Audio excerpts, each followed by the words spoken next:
A reactive dog, and you're not quite sure how to deal with it.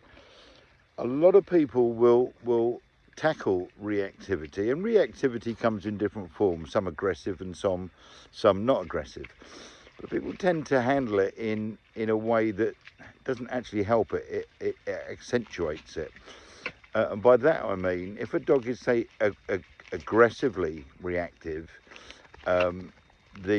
the quite a natural and normal response to that from the owner is to start to shout and to scream and to scold the dog and tell the dog off. And what that actually does, that just heightens the state that the dog is in.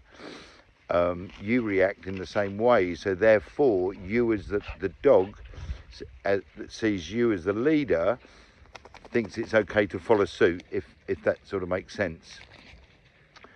The correct way to handle it is to be calm. I know it's sometimes probably difficult and it goes a little bit against the grain. It's for you to stay calm and respond to it in a calm, nurturing way.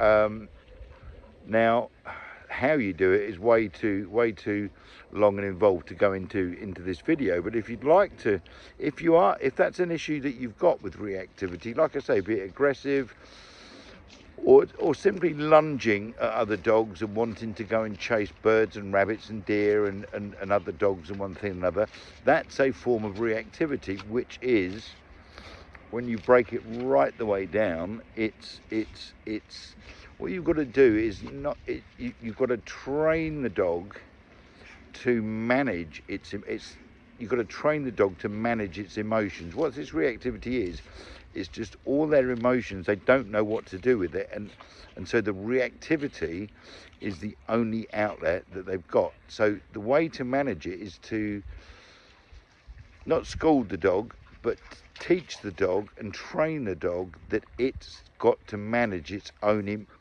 emotions. So if you need help on that, which an awful lot of people do, get yourself over to dog.support. There's a whole section on reactivity, and I'm sure we can help you.